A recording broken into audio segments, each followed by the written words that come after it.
गुरुप्यारी साध संगत जी, आज फिर से एक सुंदर सी साखी आप सभी को सुनाने जा रही हूँ। गुरुप्यारी साध संगत जी, आज की जो साखी है उसका शीर्षक है सच्चा संत कौन। तो ऐसे ही किसी सच्चे संत की कहानी आपको सुनाने जा रही हूँ। ये कहानी है एक संत की जिन्होंने जीवन में सिर्फ परमार्थ किया होता है, निस्वार्थ भाव से। हर इंसान की उन्होंने मदद की होती है, हर ज़रूरतमंद की सेवा की होती है। गुरुप्यारी साध संगत जी, रोज नित्य नियम से वो परमात्मा को याद करते, सिमरन करते। उनकी इन्हीं सेवा भाव से प्रसन्न होके एक दिन परमात्मा ने सुबह सुबह के समय उनको दर्शन दिए। भगवान को अपने दरवाजे पे देखकर संत बहुत खुश हुए और परमात्मा की खूब सेवा की, खूब आदर भाव किया। परमात्मा ने सेवा से खुश होके कहा कि मांगो, क्या मांगते हो? आज जो तुम चाहो वरदान मांग सकते हो। तुमने मेरी बहुत सेवा की, लोगों की, मेरे बच्चों की बहुत सेवा की, मैं उससे बहुत खुश हूँ। तो आज तुम जो भी मन में तुम्हारे है, तुम मुझसे वरदान मांग सकते हो। तो उसने परमात्मा से कहा कि हे परमात्मा, मुझे आप मिल गए, मुझे ज़रूरतमंदों की सेवा करने के लिए वो भाव मिल गया, वो सेवा मिल गई। मुझे इससे ज़्यादा और कुछ नहीं चाहिए। मैंने किसी स्वार्थ में आपकी सेवा नहीं की और ना ही किसी स्वार्थ में मैं किसी और की सेवा करता हूँ। तो वरदान मुझे नहीं चाहिए। मैंने आपको देख लिया, बस मुझे सब कुछ मिल गया।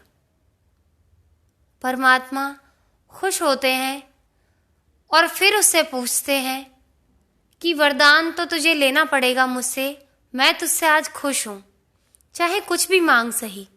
आज मेरे वरदान को खाली ना जाने दे, क्योंकि अब मैंने अपने मुंह से निकाल दिया है कि तुझे मैं वरदान दूंगा, तो तू मुझसे वरदान मांग।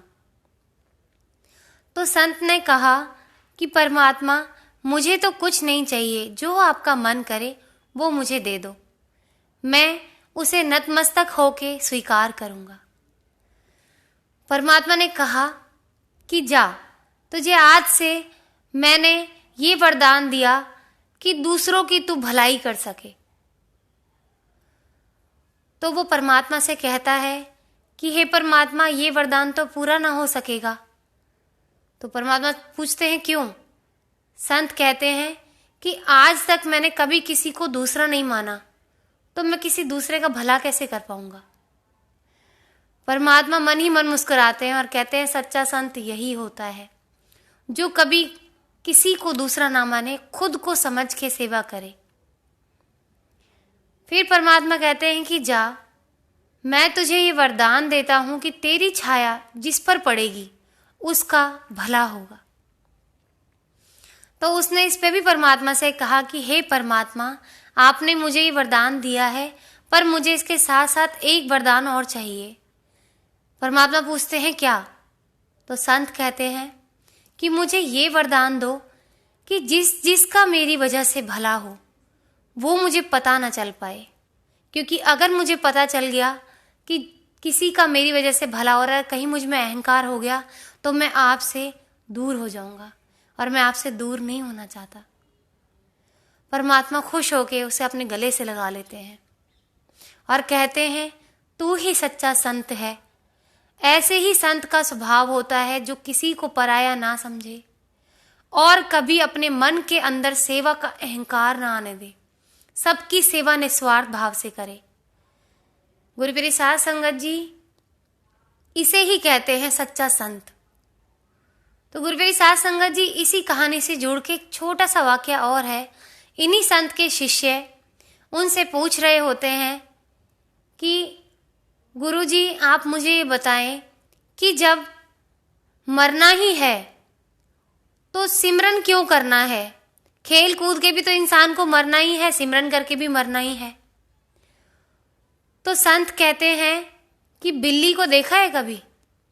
उसी मुंह से चूहे को खा जाती है और उसी मुंह में लगे हुए दांतों से जब अपने बच्चे को उठाती है तो उसको चोट तक नहीं आने देती। तो गुरुप्यारी साध संगत जी वही मुंह है, आप उससे सिमरन करें या बुरा करें, हाँ परिणाम इसके अलग अलग होंगे। कोई परमात्मा को पा जाएगा और कोई 84 में भटक जाएगा। तो यही फर्क है सिमरन करने में और सिमरन ना करने में। तो गुरुप्यारी साध संगत जी सच्चे मन से सिमरन करें, उस संत की तरह अपना स्वभाव रखें, निस्वार्थ भाव से सेवा करें, परमात्मा से प्रेम करें, उससे भी निस्वार्थ भाव से जुड़े, तभी 84 से हम लोग निकल पाएंगे। अगर हम स्वार्थ में रह गए तो हम भटक जाएंगे।